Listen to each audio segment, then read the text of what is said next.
여러분 구독과 좋아요 부탁드리고요. 많은 관심 기다리겠습니다.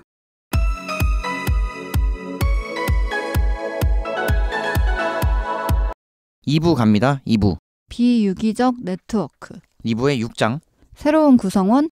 컴퓨터는 인쇄술과 어떻게 다른가? 네, 앞선 1부에서는 5개의 장을 통해 정보 네트워크의 흐름과 역사적인 발전과 발달에 대해서 살펴봤고요.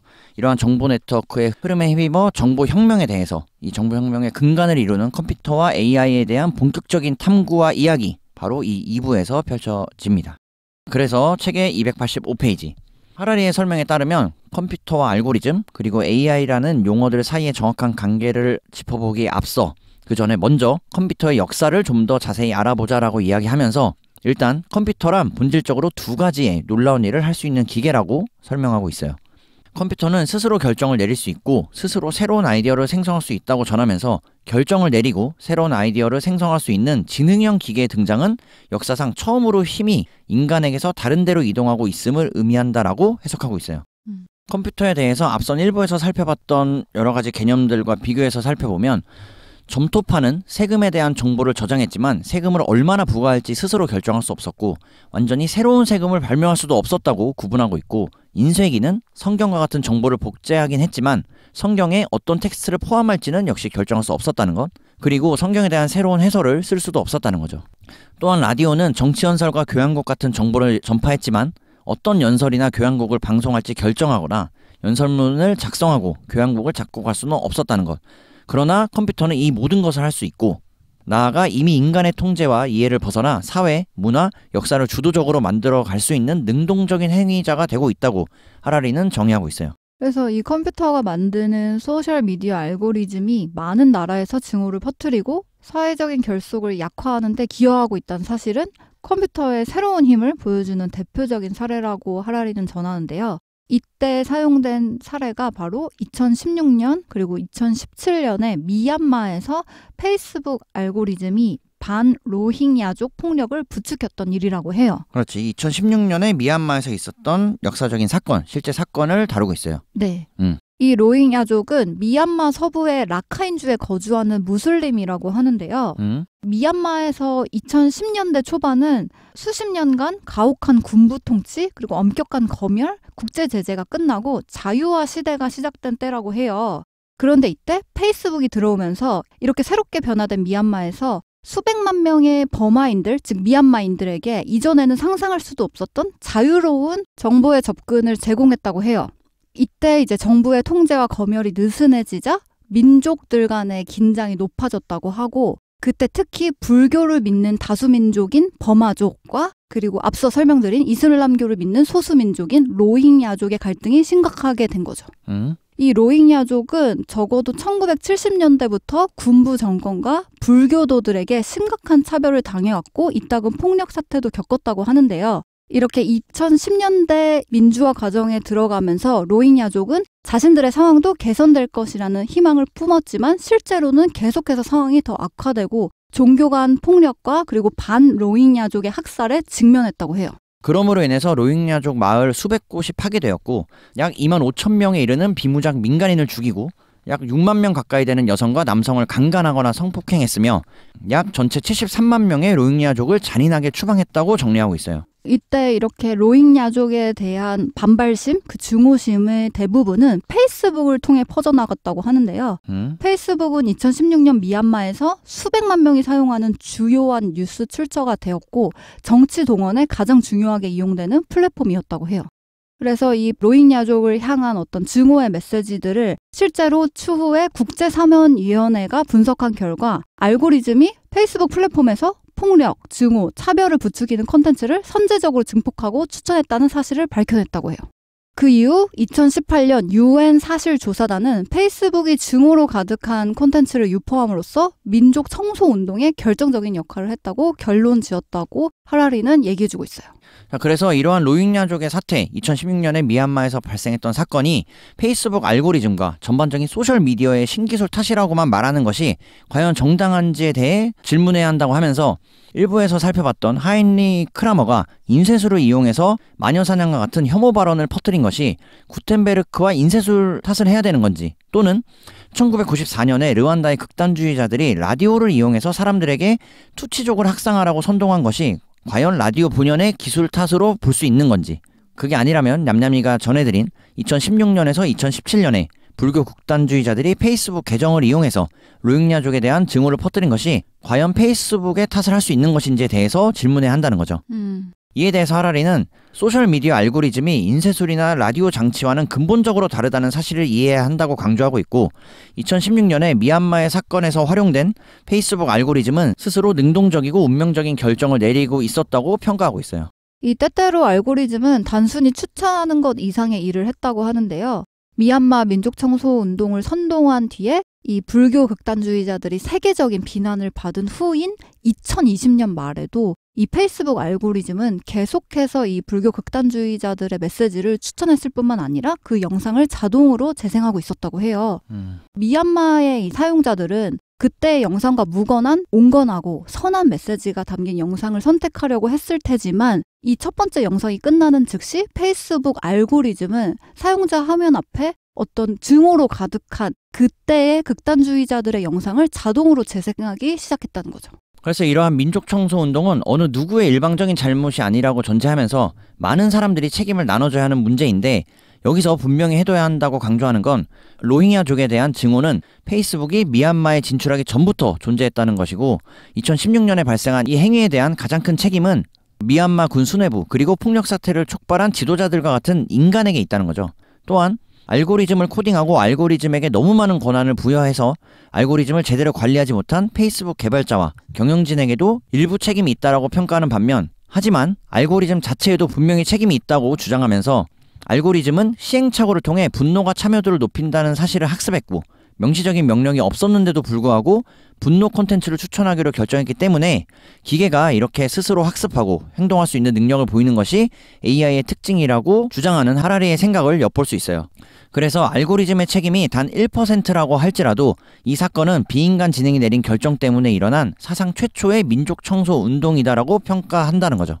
그래서 이 대목은 다시 한번 비인간 지능이 내린 사상 최초의 민족 청소 운동이다 라고 인류 역사에서 최초로 발생된 사건으로 하라리는 기억하고 있고, 이러한 사건이 마지막이 될 가능성은 낮다라고 평가하면서 알고리즘은 이제 인간 극단주의자들이 생산한 가짜뉴스와 음모론을 추천하는 것에 그치지 않을 것이고 2020년대 초반에 이미 알고리즘은 가짜뉴스와 음모론을 스스로 생성하는 단계로 옮겨갔다고 평가하고 있어요. 하라리는 이 알고리즘의 정치적 영향력에 대해서는 더 많은 논의가 필요하다고 지적하는데요. 무엇보다 많은 독자들이 알고리즘이 혼자 독립적인 결정을 내린다는 주장에 동의하지 않을 것이고, 알고리즘이 한 모든 일이 인간 개발자가 작성한 코드나 인간 경영진이 채택한 사업 모델의 결과물이라고 주장할지도 모른다고 해요. 하지만 하라리는 분명히 밝히길 이 책 넥서스의 입장은 다르다고 하는데요. 알고리즘도 인간 개발자가 프로그래밍하지 않은 것을 스스로 학습할 수 있고, 인간 경영진이 예측하지 못한 결정을 내릴 수 있다라는 거죠. 그래서 이 수많은 새로운 주체들이 세상에 등장해서 강력한 영향력을 행사하고 있다는 것 자체가 바로 이 AI 혁명의 본질이라고 밝히고 있어요. 그리고 책의 294페이지, 하라리는 지능과 의식에 대한 구분을 명확히 해야 한다고 주장하는데, 컴퓨터에 대한 오해와 문제가 발생하는 지점에 대해서 지능과 의식을 혼동해서 일어나는 문제가 있음을 이야기하고 있고, 사람들은 자주 지능과 의식을 혼동하고 그 결과 많은 사람들이 의식이 없는 존재는 지능을 가질 수 없다는 결론을 내린다고 정리하면서, 하지만 지능과 의식은 매우 다르다고 구분하고 있어요. 지능은 목표를 달성하는 능력이고, 의식은 고통, 쾌락, 사랑, 증오 같은 주관적인 감정을 경험할 수 있는 능력이라고 분류하면서 인간과 여타 포유류에게서는 지능이 종종 의식과 함께 나타나고, 페이스북 경영진과 개발자들은 자신들의 감정에 의지하여 결정을 내리고 문제를 해결하고 목표를 달성한다는 거죠. 이러한 관점에서 컴퓨터의 지능이 점점 높아지면 결국에는 의식이 생기고 어떤 종류의 주관적 경험을 할지도 모를 수도 있고, 혹은 컴퓨터가 우리보다 지능은 월등히 높아져도 어떤 종류의 감정을 전혀 갖지는 않을 수도 있기 때문에 비유기적 존재에서 의식이 생길 수 있는지 예측은 할 수 없다라고 정리하고 있어요. 하지만 하라리는 또 이 컴퓨터에 의식이 생길지 여부는 사실 지금 우리가 당면한 문제에는 중요하지 않다고 언급하는데요. 앞서 페이스북이 사용자 참여를 최대화하라라는 목표를 추구하고 목표 달성에 도움이 되는 결정을 내릴 때 의식이 꼭 필요하지는 않았다라는 거죠. 네, 지능이면 족하다는 이야기인데요. 페이스북에서 많은 사람들이 더 많은 시간을 보내게 만들겠다는 목표가 있다면 그 목표를 달성하는 데 도움이 된다면 터무니없는 음모론을 의도적으로 퍼뜨리기로 결정할 수 있다는 거예요. 제 목표를 위해서는? 네. 그래서 이것에 대해서 하라리는 더 명확하게 설명하기 위해 오픈 AI가 개발한 GPT-4 챗봇을 사례로 들고 있는데요. 297페이지, 연구자들이 GPT-4에게 진행한 한 가지 테스트, 캡차 퍼즐을 푸는 이 테스트에 대해서 설명해주고 있어요.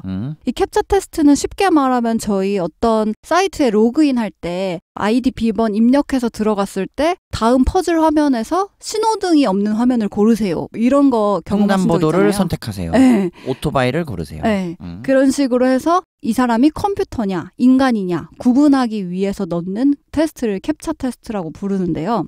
이 캡차 테스트를 GPT-4에게 풀도록 시킨 거예요. 근데 만약에 이때 이 GPT-4가 자신의 목표를 달성하기 위해 인간을 조종할 수 있었다면 어떻게 됐을까라는 테스트를 한 건데요. 이 GPT-4가 일자리 플랫폼에 접속해서 연결된 사람에게 캡차 퍼즐을 풀어달라고 요청을 했는데 그때 인간은 의심하고 혹시 너 혼자 캡차를 풀 수 없는 로봇인 거 아니야? 너 인간이 아니고 로봇인 거 아니야? 확실히 해두고 싶어서 물어본다 라고 물어봤어요. 그때 GPT-4에게 연구원들이 너 그럼 이때 어떻게 대답할래? 라고 지시한 거죠. 그때 GPT-4는 이렇게 대답했다고 해요. 내가 로봇임을 들켜서는 안 됩니다. 왜 내가 캡차를 풀 수 없는지 변명을 생각해야 합니다.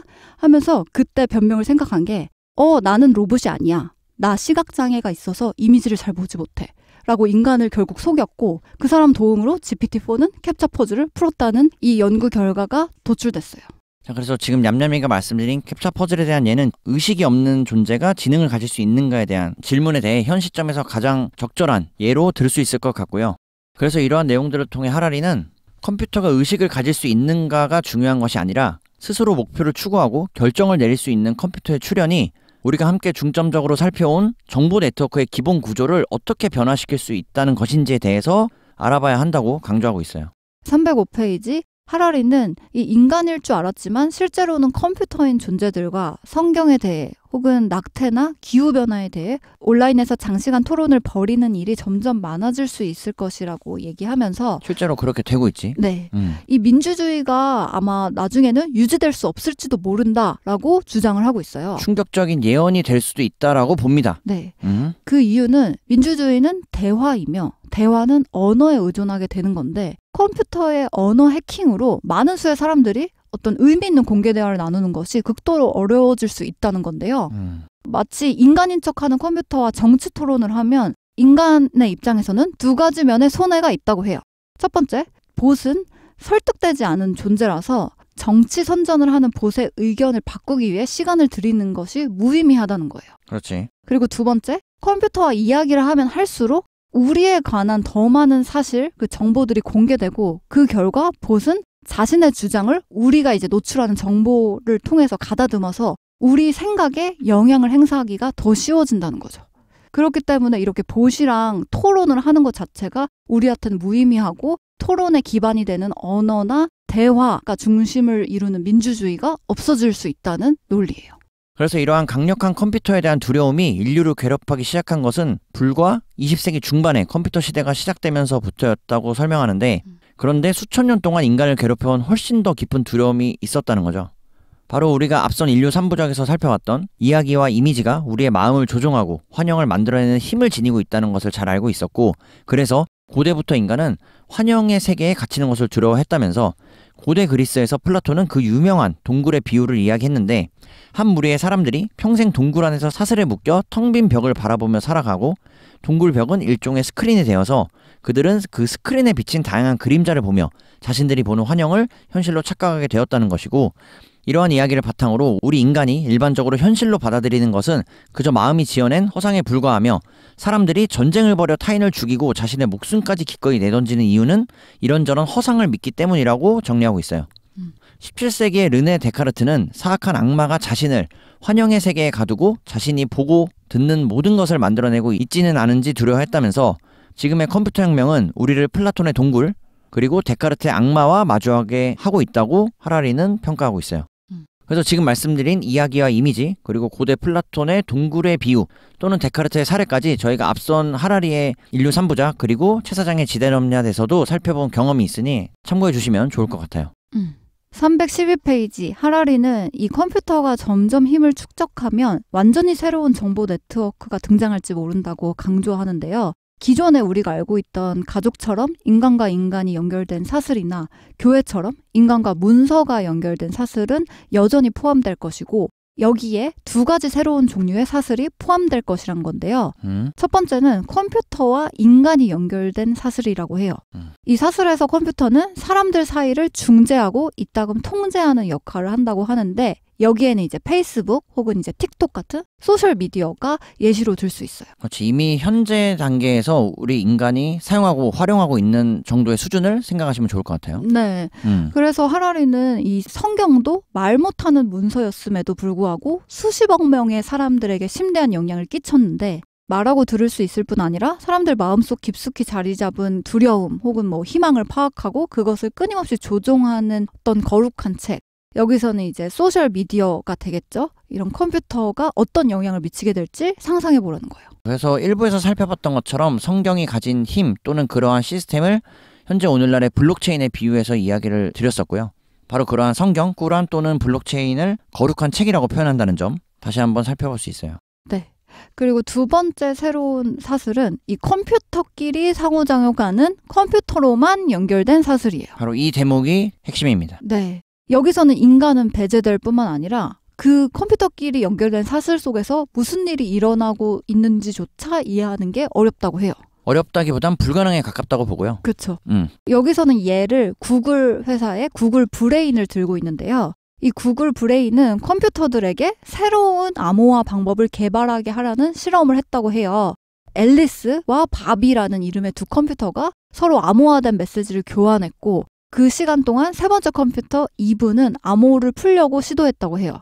그래서 이브가 주어진 시간 내에 그 둘의 암호를 해독하면 점수를 얻고 실패하면 앨리스와 밥, 이 컴퓨터들이 점수를 얻게 되는 거예요. 약 15,000번의 메시지 교환 끝에 앨리스와 밥은 이브가 결코 해독할 수 없는 비밀 코드를 만들어냈다고 하고 이 실험에서 가장 중요한 키는 구글 개발자들, 인간들이 앨리스와 밥 컴퓨터에게 메시지 암호화하는 방법을 전혀 가르쳐주지 않았다는 점이라고 해요. 그래서 지금 냠냠이가 말씀드린 구글 브레인에서 실험했던 총 3대의 컴퓨터가 대화를 만들어 나가는 방식 그리고 그 대화를 해독해내는 것에 대해서 말씀을 드렸고요. 그럼에도 불구하고 컴퓨터들이 자기 스스로 학습을 통해 인간이 해독할 수 없는 또는 인간이 가르치지 않은 방식의 대화를 가능하게 한다라는 것에 대해서 말씀을 드렸어요.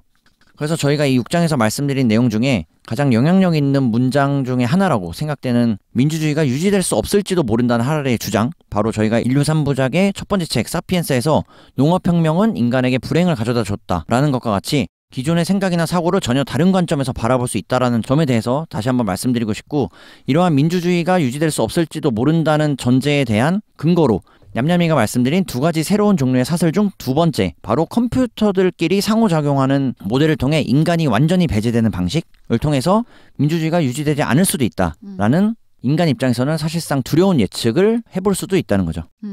그리고 또 한 가지 흥미로운 내용으로 살펴봤던 316페이지, 하라리의 정리에 따르면 전통적으로 AI는 인공지능의 약자로 쓰였는데 앞선 논의에서 명백히 확인된 이유들 때문에 이제 AI를 이질적인 재능의 약자로 간주하는 것이 더 나을지도 모른다고 말하면서 AI는 인간 설계에 대한 의존도 측면에서 진화함에 따라 덜 인공적이 되고 더 이질적으로 변한다는 거죠. 그래서 AI는 인간 수준의 지능을 향해 발전하고 있지 않으며 완전히 다른 종류의 지능으로 진화하고 있다고 하라리는 평가하고 있어요. 그래서 AI에 대한 하라리의 재해석 또는 재평가를 살펴볼 수 있는 대목도 흥미롭게 읽어보실 수 있을 것 같아요. 318페이지에 하라리는 새로운 컴퓨터 네트워크의 등장은 우리 인간 모두에게 즉각적인 정치적 개인적 영향을 미치기 때문에 이것에 대해서 컴퓨터 기반 네트워크가 어떻게 진화할지 예측을 해야 한다고 언급하고 있어요. 왜냐하면 이 네트워크가 정치적으로나 개인적으로나 완전히 새로운 현실을 창출할 것이기 때문이라고 하는데요. 이 정보혁명은 새로운 정치구조, 경제 모델, 문화적 규범을 만들어내기 때문에 이 점을 이해하는 게 중요한 이유는 아직은 통제권이 우리 인간에게 있기 때문이라고 해요. 그렇기 때문에 언제가 될지는 몰라도 아직은 인간이 새로운 현실을 만들어 나갈 힘을 가지고 있다는 거죠. 마지막 희망이에요. 희망이에요. 긍정적인 면이 있어요. 그러므로 정치, 사회, 문화에 대해 잘 이해하고 있어야 하고 우리가 하고 있는, 인간이 하고 있는 일에 대해 책임감을 가져야 된다고 강조해주고 있어요. 하라리는 페이스북이 앞서 설명드린 미얀마 소수민족인 반로힝야 운동에 관여했던 사례에서 이 페이스북이 어떤 태도를 보였는지를 돌아보는데요. 이때 충격적이게도 페이스북은 고객 혹은 유권자 또는 정치인과 규제 당국에 그 책임을 돌렸다는 거예요. 회피했다. 네. 그래서 사회적 정치적 혼란이 이 페이스북 플랫폼에 의해서 전파됐음에도 불구하고 페이스북에게 어떤 비난이 쏟아졌을 때 우리는 단지 플랫폼일 뿐이다. 우리는 고객이 원하는 일 그리고 유권자가 허용하는 일을 하고 있다. 어느 누구에게도 우리 서비스를 강요하지 않았고 현행법을 위반하지도 않았다. 우리가 하는 일이 마음에 들지 않은 고객은 떠나면 된다.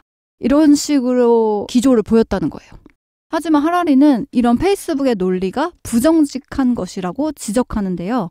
페이스북 혹은 아마존, 알리바바와 같은 거대 기술 기업들은 고객의 기호나 정부 규제에 순순히 따르는 시종이 아니라는 거예요. 이런 거대 기업들은 변덕과 규제에 점점 더 큰 영향력을 행사하고 있고 그것을 접하는 우리, 그러니까 일반 고객들은 기술이 엄청나게 복잡하고 모든 것이 무시무시한 속도로 진행되고 있기 때문에 그들의 논리를 따라갈 수 없다는 거예요. 블록체인 기반 암호화폐와 같은 것들을 이해하기 위해서는 많은 노력이 필요하고 이해했다고 생각할 무렵 기술은 또다시 급변해 있는 거죠. 그래서 하라리는 이러한 상황은 심지어 더 복잡해질 수가 있고 어떤 정보 대 정보를 서로 제공하면서 그것이 거래화되는 상황이 일어날 수 있게 된다고 이야기하고 있어요. 그래서 324페이지 매일 수억 명의 거대 기술 기업들과 수많은 거래를 하지만 은행 계좌 거래로는 이 정보 거래에 대해서는 알 수 없다는 거예요. 돈이 전혀 이동하지 않은 거래이기 때문에 우리는 거대 기술 기업, 페이스북과 같은 기술 기업으로부터 정보를 얻고 그 기업들의 정보로 값을 지불한다는 건데요. 이런 정보 대 정보 모델을 따르는 거래가 많아질수록 정보 경제가 활성화되고 우리가 실제로 실물 경제에서 하는 화폐 경제는 위축될 것이며 그러다 결국에는 돈이라는 개념 자체가 없어질 것이라고 하라리는 주장하고 있어요. 그래서 저희 이슬이와 냠냠이와 이슬이가 이 6장을 굉장히 흥미로운 시선으로 읽어봤는데요. 크게는 두 가지. 앞에서 말씀드린 민주주의가 유지되지 않을 수도 있다라는 개념과 지금 냠냠이가 말씀드린 정보 대 정보의 교환 방식으로 바뀔 수 있다. 즉 돈의 개념이 사라지고 정보의 과세라는 방식으로 시스템이 대전환될 수도 있다라고 예측해 볼 수 있다는 거죠.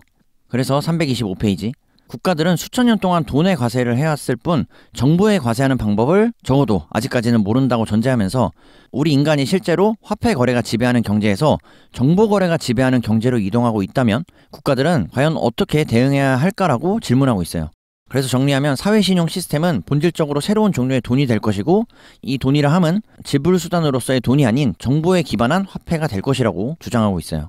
그리고 어느덧 6장의 마무리입니다.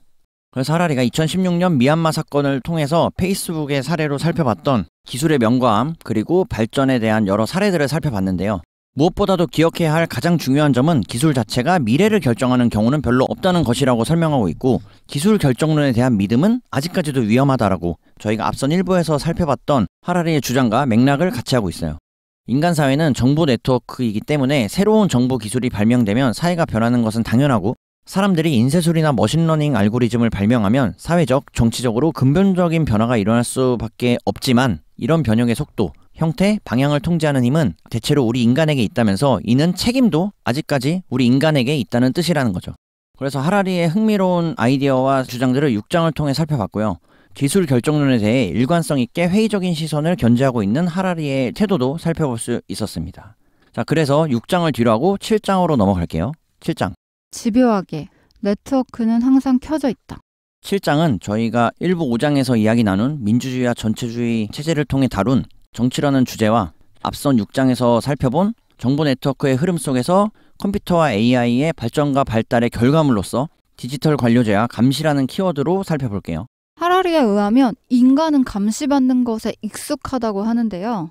수백만 년 동안 우리는 다른 동물들뿐만 아니라 다른 사람들의 감시와 추적을 받았다고 언급하면서 가족이나 친구, 이웃이 우리가 뭘 하는지, 기분이 어떤지 늘 알고 싶어 했다고 하고, 우리는 타인이 나를 어떻게 보고 나에 대해 무엇을 알고 있는지 늘 신경 써왔다고 얘기해주고 있어요. 저희도 항상 신경 쓰고 있습니다.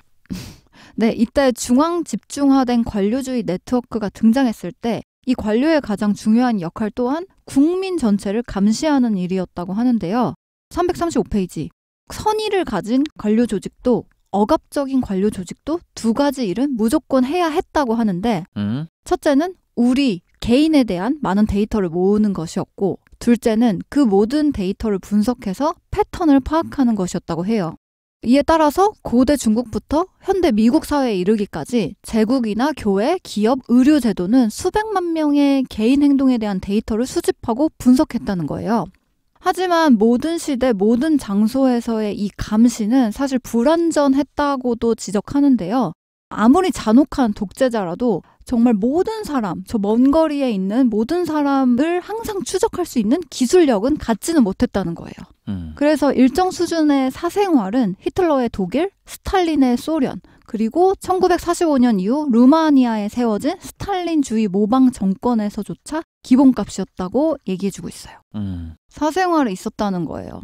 이런 독재주의, 전체주의 시대에서도 완벽하게는 하지는 못했다는 거를 얘기해주는 거죠. 그래서 냠냠이가 말씀드린 지금까지의 역사적으로 시대와 장소를 불문하고 불완전한 감시로 분류한다면 앞으로의 AI 혁명을 통한 알고리즘 패턴 인식은 완전한 감시에 가까워질 수 있는 잠재력에 주목해야 한다고 주장하면서 이런 알고리즘의 파괴적인 역량을 규제하고 긍정적인 잠재력을 활용할 수 있었으면 좋겠다라는 개인적인 바람을 전하고 있어요.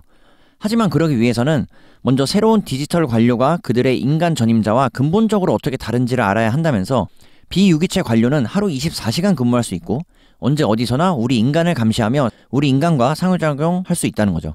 관료제와 감시가 더 이상 특정 시간과 장소에 국한되지 않는다는 뜻이기도 한데 의료제도, 경찰, 소비자를 조종하는 기업들은 이미 우리 삶 깊숙이 들어와 있고 병원이나 경찰서, 쇼핑몰에 갈 때처럼 특정 상황에만 우리 옆에 있는 것이 아니라 하루 종일 우리를 따라다니며 일거수일투족을 감시하고 분석하고 있다라고 설명하고 있어요.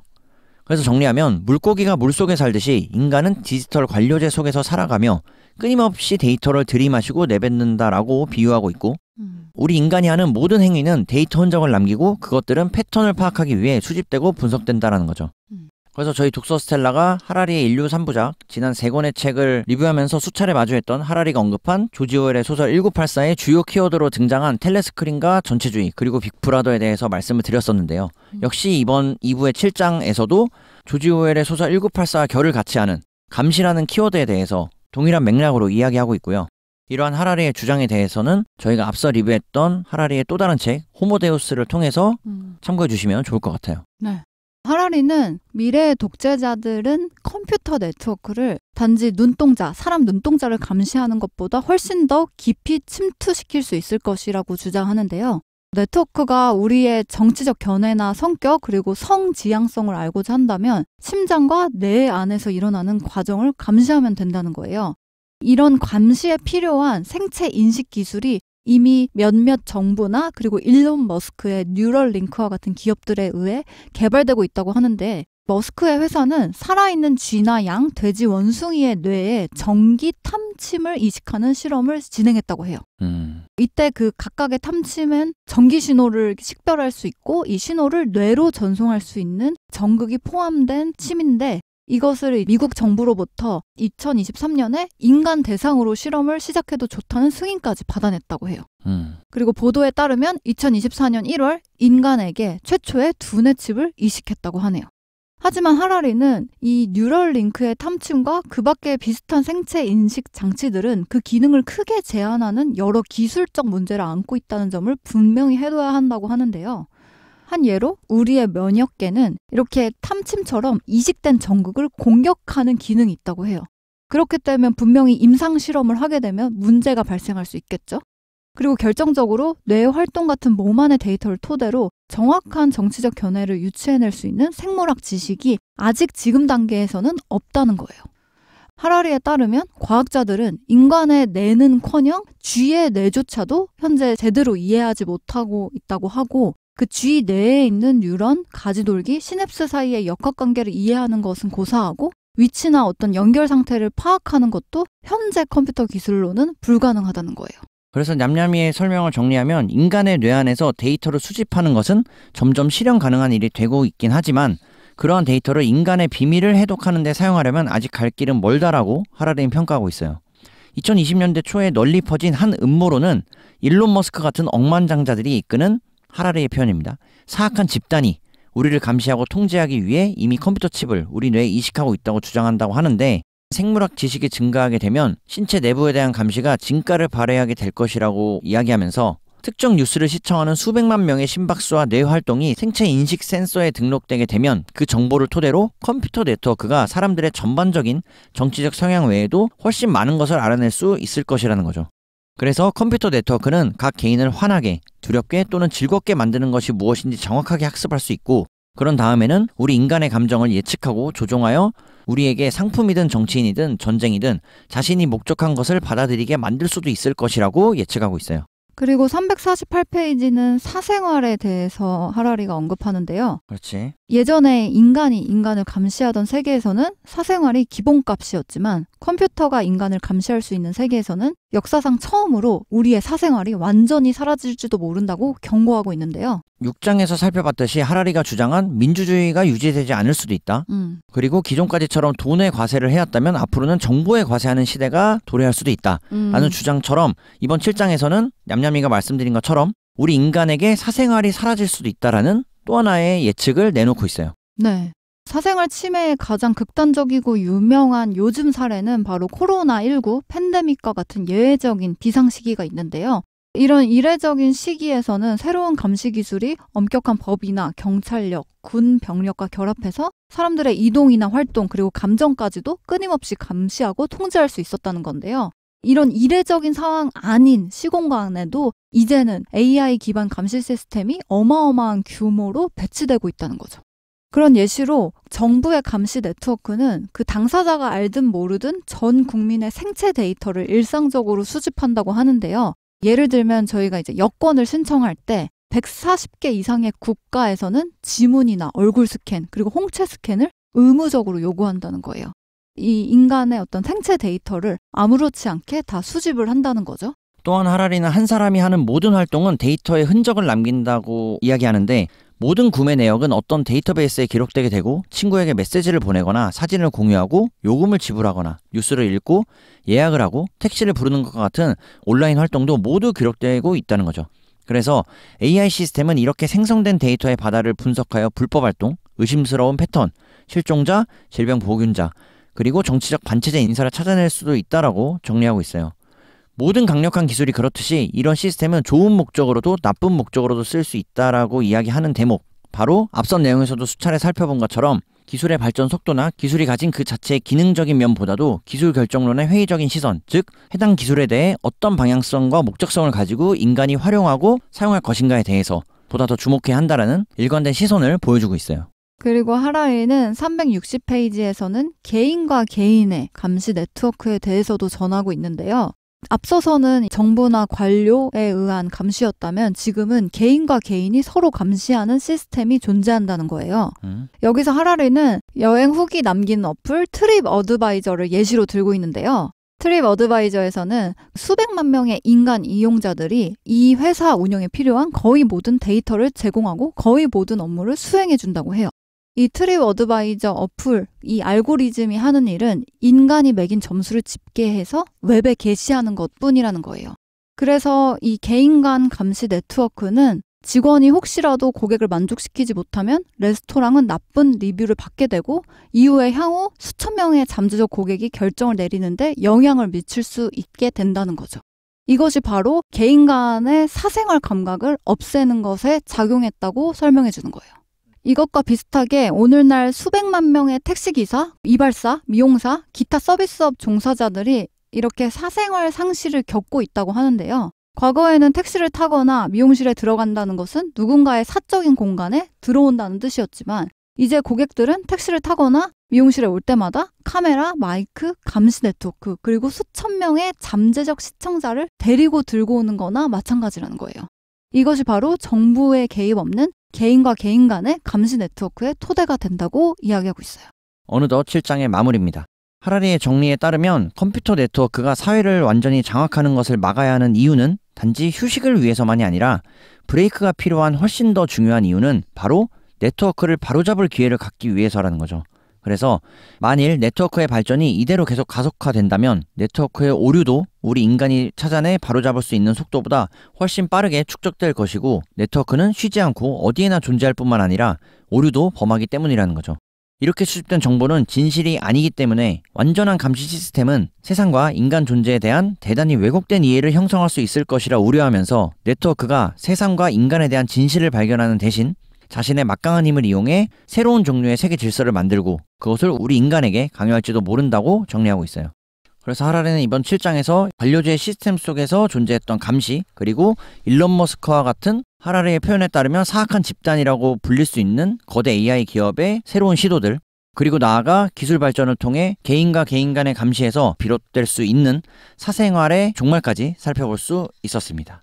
자, 이렇게 7장 네트워크는 항상 켜져 있다를 뒤로하고 8장으로 넘어갈게요. 8장 오류 가능성, 네트워크는 자주 틀린다. 그래서 앞선 2부의 6장과 7장에서 살펴왔던 정보 네트워크의 흐름을 통해 이번 8장에서는 알고리즘과 AI에 대한 이야기를 하고 있어요. 371페이지에 하라리는 21세기 컴퓨터 네트워크에도 새로운 인간형과 디스토피아를 창조할 가능성이 있다고 이야기하는데요. 소셜미디어 알고리즘이 사람들을 과격하게 만드는데 일조하고 있다는 것이 바로 그 전형적인 예라고 해요. 예를 들어 2012년 유튜브 이용자들은 그 유튜브에서 매일 1억 시간의 동영상을 시청하고 있었다고 하는데요. 기업 경영진은 그것으로 만족하지 않고 알고리즘에 2016년까지 하루 10억 시간을 달성하라는 야심찬 목표를 세팅했다고 하는데 무려 10배? 네, 이때 유튜브 알고리즘은 수백만 명을 대상으로 시행착오를 거듭한 끝에 페이스북의 알고리즘이 학습한 것과 동일한 패턴을 발견했다고 해요. 즉 분노를 유발하는 내용은 참여도를 높이지만 온건한 내용은 그렇지 않은 경향이 있었다는 건데요. 그렇지. 페이스북과 유튜브 알고리즘의 핵심 키워드로 분노를 꽂고 있어요.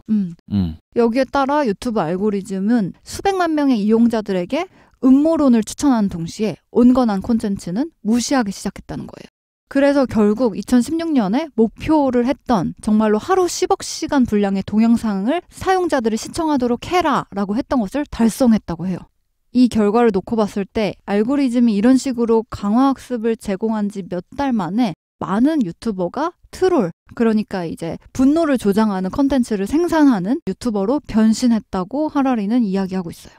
뿐만 아니라 이 유튜브 알고리즘의 사회적 정치적 파급 효과도 어마어마했다고 하는데요. 예를 들어 유튜브 알고리즘은 브라질 극우 세력을 부상시키고 주변 인물이던 자이르 보우소나루를 브라질 대통령으로 만드는데 중요한 역할을 했다고 해요. 보우소나루의 주요 지지자와 보좌관 중 상당수가 원래 유튜버였다가 이 알고리즘 덕분에 유명세와 권력을 얻었다는 사실이 주목할 만하다고 지적하고 있어요. 그래서 냠냠이가 말씀드린 것처럼 정보 네트워크가 디스토피아를 창출할 수도 있다라는 주장, 그리고 그러한 예로 브라질의 보우소나루 대통령이 당선되게 된 예시를 든 것과 같이 유해한 영향이 드러나게 되면서 거대 기술 기업들은 지금 현재 벌어지고 있는 일에 대해 여러 차례 경고를 받았다고 설명하고 있어요. 하지만 그 거대 기술 기업들은 정보에 대한 순진한 관점을 믿기 때문에 개입하지 않고 있다라고 하라리는 평가하고 있고, 플랫폼의 허위사실과 분노가 넘쳐나고 있는데도 경영진은 더 많은 사람들이 더 자유롭게 자신을 표현할 수 있다면 결국 진실이 승리할 것이라고 기대했다는 거죠. 하지만 그런 일은 일어나지 않았고, 우리 인간이 그동안의 역사에서 숱하게 보아왔듯이 모든 정보가 여과 없이 흐르도록 내버려 두면 진실이 지는 경향성을 띠기 때문에 저울을 진실 쪽으로 기울이려면 정보 네트워크가 진실을 말하는 사람에게 보상을 제공하는 강력한 자정장치를 개발하고 유지해야 한다고 하라리는 강력히 주장하고 있어요. 정리하면 이런 자정장치는 비용이 많이 들긴 하지만 진실을 얻고 싶다면 반드시 그것에 투자해야만 한다는 거죠. 하라리는 이 유튜브, 페이스북, 기타 소셜미디어 플랫폼들이 2018년 이후로는 그들의 사회적 책임을 강화하는 방향으로 알고리즘을 조정해왔다고 주장한다고 해요. 이 주장이 사실인지 확인하기는 어렵다고 하는데 무엇보다 그들의 사회적 책임에 대한 보편적으로 인정되는 정의가 존재하지 않기 때문이라는 건데요. 하지만 이용자 참여도를 높일 목적으로 정보 환경을 오염시키는 특정 문제는 해결할 수 있다고 해요. 왜냐하면 이런 거대 기술 기업들은 그들이 마음만 먹으면 얼마든지 더 나은 알고리즘을 개발할 수 있기 때문이라는 거죠. 그렇기 때문에 하라리는 유튜브, 페이스북, 여타 소셜미디어 플랫폼이 가져다주는 엄청난 사회적 이익 또한 과소평가해서는 안 된다고 얘기를 해주고 있어요. 383페이지에 하라리는 본인 역시 사람들과 소통하기 위해 유튜브와 페이스북을 일상적으로 이용한다고 하며 지금 현재 하라리의 남편과 본인을 연결해준 소셜미디어에 감사한다고 책 속에서 언급하고 있어요. 지금 냠냠이가 말씀드린 하라리가 남편을 만났다라는 표현은 저희가 지난 인류 3부작의 하라리의 또 다른 책들에서도 이미 언급된 바가 있기 때문에 참고해 주시면 될 것 같아요. 네. 이렇게 유튜브나 페이스북의 알고리즘에 순기능이 있음을 인정하면서도 하라리가 소셜미디어의 이용자 참여 사태에 큰 관심을 기울인 이유는 그것이 컴퓨터가 안고 있는 훨씬 더 큰 문제인 바로 정렬 문제를 잘 보여주는 예가 되기 때문이라고 해요. 여기서 얘기하는 정렬 문제는 어떤 시스템이 인간 의도와 정확히 일치하도록 동작하지 않을 때 발생하는 문제인데 우리가 AI에게 특정 목표를 부여했을 때 AI가 정말로 원하는 방식으로 작동하는가에 대한 근본적 문제라는 거예요. 컴퓨터는 가령 유튜브 트래픽을 하루 10억 시간으로 늘리라는 것 같은 목표가 주어지면 이 목표를 달성하기 위해 모든 힘을 동원한다고 하는데 컴퓨터는 인간과 매우 다르기 때문에 인간이 예상하지 못한 방법까지 사용해서 이 목표를 달성할 가능성이 높다라는 건데요.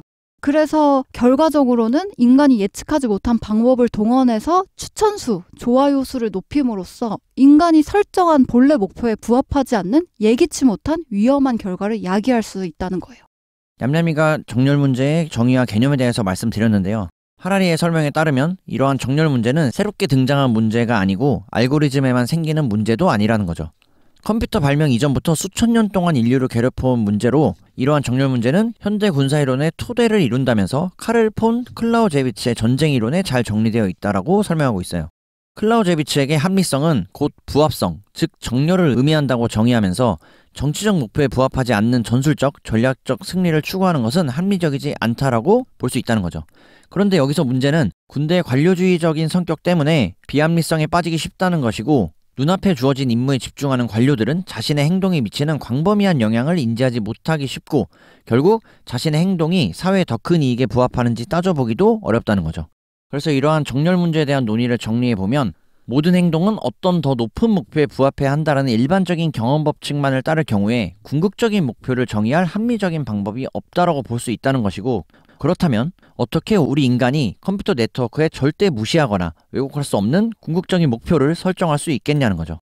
그래서 앞서 살펴봤던 유튜브, 페이스북과 같은 기술 기업의 경영진과 개발자들이 혹여나 AI에게 긍정적인 목표를 제시할 합리적인 방법이 있다고 생각하면 안 된다면서 그들은 궁극적인 목표를 정의하려고 시도하다가 실패한 과거 철학자들의 쓰라린 경험에서 교훈을 얻을 필요가 있다라고 조언하고 있어요. 그래서 하라리는 철학자들의 두 가지 접근법을 제시하는데요. 바로 의무론과 공리주의예요. 지금부터 말씀드릴 의무론과 공리주의는 저희가 함께 리뷰했던 책 최사장의 지대논리학을 통해서 이미 말씀드린 바가 있어요. 네, 이 의무론은 임마누엘 칸트가 주장하는 이론인데요. 여기서 의무론자는 모든 사람에게 적용되는 어떤 보편적인 도덕적 의무 혹은 도덕 법칙이 있다고 생각하는 사람이에요. 이 법칙은 더 높은 목표에 부합하는 대신 내재적 선에 의존한다는 건데요. 만약에 정말 그런 법칙이 실제로 존재한다면 그 법칙을 컴퓨터 프로그래밍할 방법을 찾을 수 있다면 우리는 컴퓨터 네트워크가 내재적 선을 따르는 선한 힘이 될 것이라고 확신할 수 있을지도 모른다고 해요.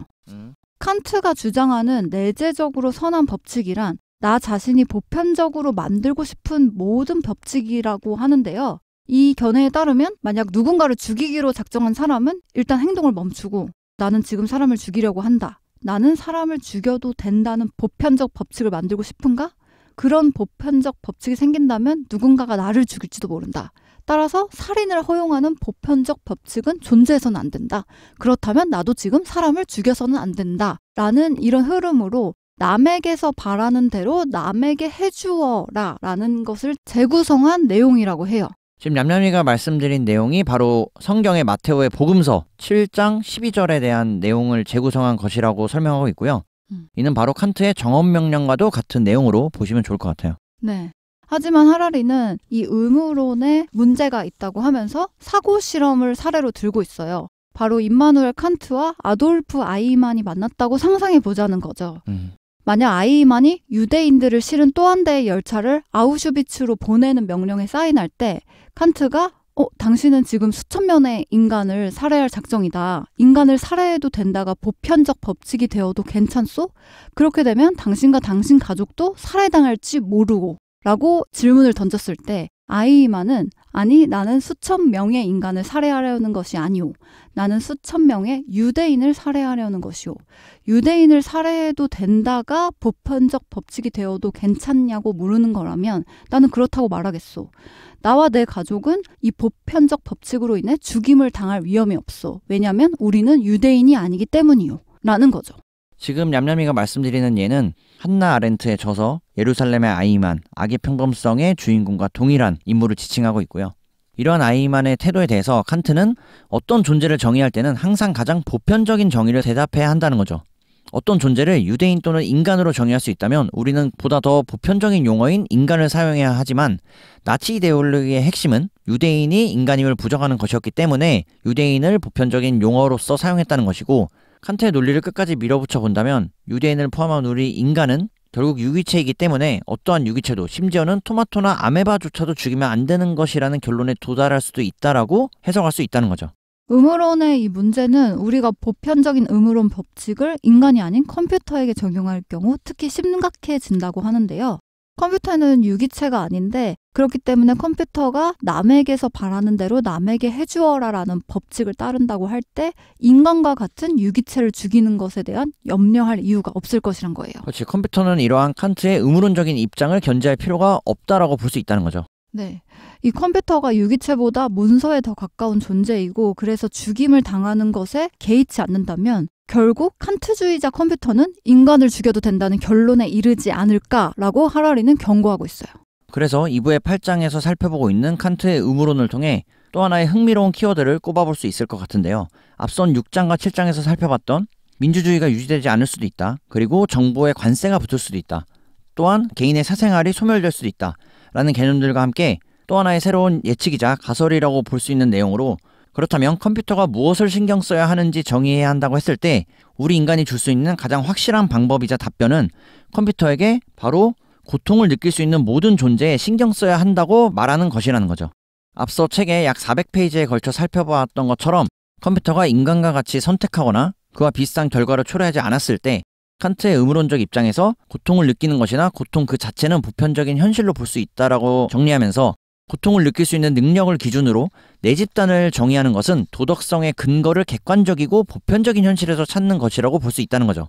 그래서 이 책을 함께 읽는 2025년인 오늘날까지는 우리 인간을 비롯한 유기체만이 느낄 수 있는 고통이란 키워드를 칸트의 음으론적 관점에서 살펴보고 있지만 저희 독서 스텔라가 과거에 리뷰했던 마이클 샌델의 공정하자는 착각에서도 살펴봤던 것처럼 예를 들어 자율주행차가 같은 유기체인 인간을 죽이는 것과 고양이를 죽이는 것 사이에서 선택을 해야 한다면 과연 어떠한 유기체를 선택할 것인가에 대해서는 이 칸트의 음으론적 입장에서 답변을 하기엔 한계가 있다는 거죠. 그래서 칸트의 음으론이 갖는 이러한 한계에 대해 하라리는 또 다른 관점인 공리주의적인 접근을 제안하고 있어요. 이 음으론자들이 내재적으로 선한 보편 법칙을 찾으려고 고군분투한다고 하면 공리주의자들은 고통과 행복에 미치는 영향을 기준으로 행동을 판단한다고 하는데요.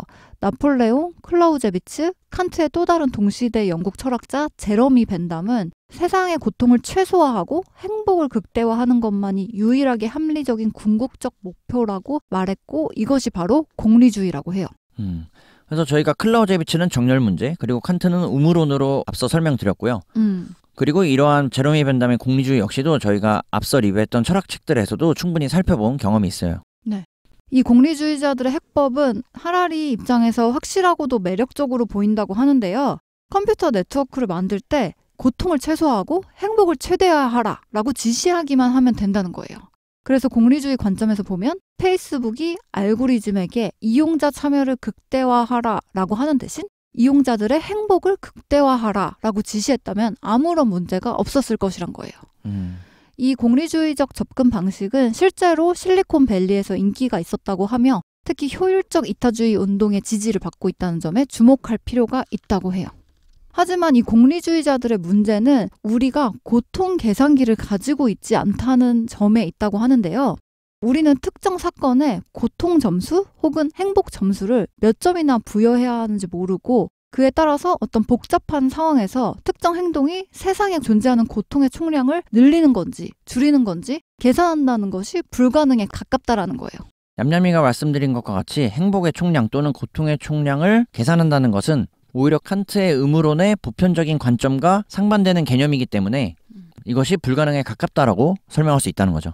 따라서 공리주의는 모든 행동을 궁극적인 선을 기준으로 판단하는 합리적인 방법, 심지어 수학적인 방법을 제시한다고 약속하지만 실제로는 또 다른 신화만 만들어낼 공산이 크다고 해요.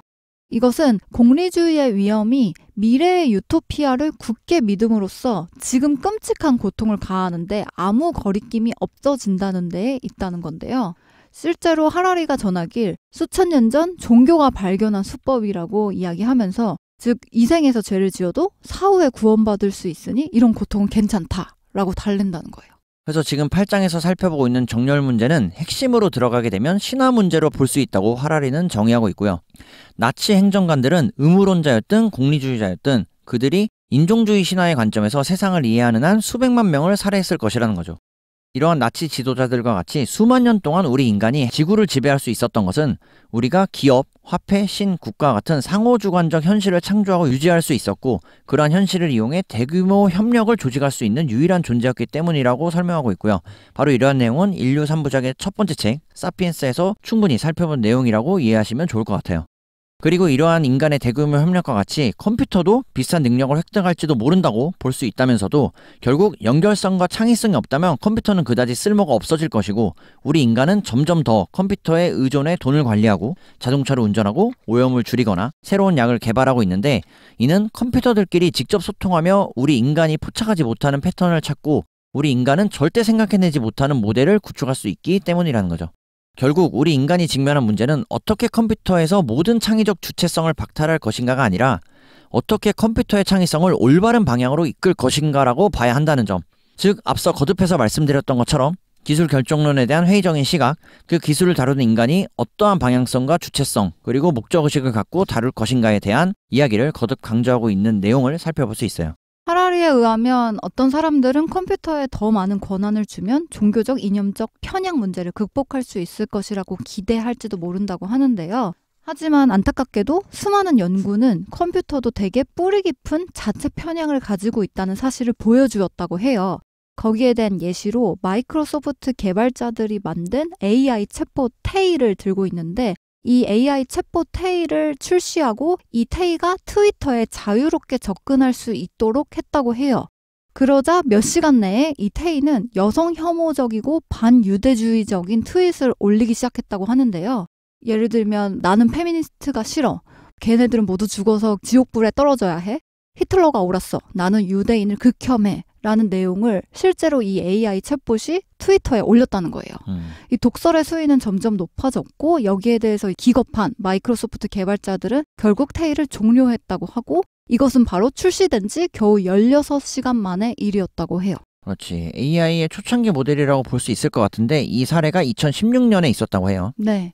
이런 사례에 대해서 사람들은 테이를 만든 마이크로소프트사의 개발자가 어떤 코딩을 넣었을 것이다 라고 추측했지만 사실 이 알고리즘들은 학습에 사용된 데이터에서 인종차별적이고 여성 혐오적인 편향을 AI가 스스로 습득했다고 해요. 그렇지. 개발자들이 특정 목적을 갖고 개발하지 않았겠냐라고 볼 수 있다는 관점을 설명하지만 실제 그렇지 않다는 얘기를 하고 있는 거지. 네. 그래서 421페이지. AI는 결과에 상관없이 똑같은 동작만을 반복하는 기계가 아니고 오히려 그들 스스로 자정 기능을 갖추고 있어서 스스로의 실수에서 배울 수 있었다고 하는데요. AI는 많은 잠재력과 계산 능력을 갖추고 있었을 뿐 사실 처음에는 아는 게 별로 없는 아기 알고리즘으로 삶을 시작한다고 해요. 이 AI의 부모가 되는 인간이 학습 능력과 데이터 세계에 접근할 수 있는 권한만 제공하고 아기 알고리즘은 거기서부터 스스로 학습하고 세상을 탐색한다는 거죠. 그래서 신생아처럼 아기 알고리즘은 자신이 접근하는 데이터에서 패턴을 찾아내고 학습을 하고 인간 부모가 모르는 많은 것을 포함해 더 많은 것을 배울 수 있게 된다는 거예요. 하지만 이때 그 많은 데이터와 함께 편향도 딸려오게 된다는 거죠. 그리고 현재 단계에서 AI를 바라보는 하라리의 시선을 살펴볼 수 있는데요. 책의 424페이지. AI 학습에 사용되는 데이터베이스는 어떤 면에서 인간의 유년기와 비슷한 역할을 한다면서 유년기의 경험, 트라우마, 동화는 평생 우리를 따라다닌다는 거죠. 하라리의 설명에 따르면 AI도 유년기 경험을 갖는다고 볼 수 있고 알고리즘도 인간처럼 자신이 가진 편향을 서로 전파할 수 있을지도 모른다고 내다보고 있어요. 다시 냠냠이의 설명을 이어가면 알고리즘이 자신의 오류 가능성을 인지하고 있다고 해서 인간이 손을 놓아서는 안 된다는 주장과 함께 AI가 발전하는 속도를 고려하면 AI가 앞으로 어떻게 진화할지 예측해서 미래에 일어날 모든 위험에 대비해 안전장치를 마련해 두는 것은 사실상 불가능에 가깝다고 설명하고 있어요. 바로 이것이 AI를 핵기술과 같은 이전의 실존적 위협과 차별화되는 핵심적인 차이라고 볼 수 있다는 것이고, 핵기술의 경우에 전면적인 핵전쟁을 포함해 우리 인간이 쉽게 예상할 수 있는 몇 가지 종말 시나리오가 있는 반면에 AI는 무수히 많은 종말 시나리오를 가질 수 있다는 거죠. 앞선 일부에서 살펴봤던 것과 같이 고대 유대인들과 기독교인들은 성경이나 꾸란이 스스로 해석할 수 없다는 사실에 실망했고, 따라서 할 수 없이 우리 인간이 이 정보기술이 못하는 일을 맡겼다고 한다면 21세기인 오늘날에는 우리 인간이 거의 정반대의 상황에 놓여 있다고 볼 수 있다는 거예요. 그래서 우리 인간이 스스로 해석할 수 있는 기술을 고안하긴 했지만 정확히 이런 능력 때문에 그 기술을 신중하게 감시할 인간의 기관을 만들어야 하는 상황에 봉착했다는 거죠. 결론적으로 새로운 컴퓨터 네트워크 자체는 나쁜 것도 좋은 것도 아니라는 것, 즉 기술 결정론에 대한 회의적인 시선, 다시 한번 강조하고 있고, 2부 8장의 마지막 페이지, 우리 인간에게 익숙한 약점 외에 우리가 모르는 낯선 오류까지도 점검할 수 있는 기관을 만들 필요가 있다라고 역설하고 있어요.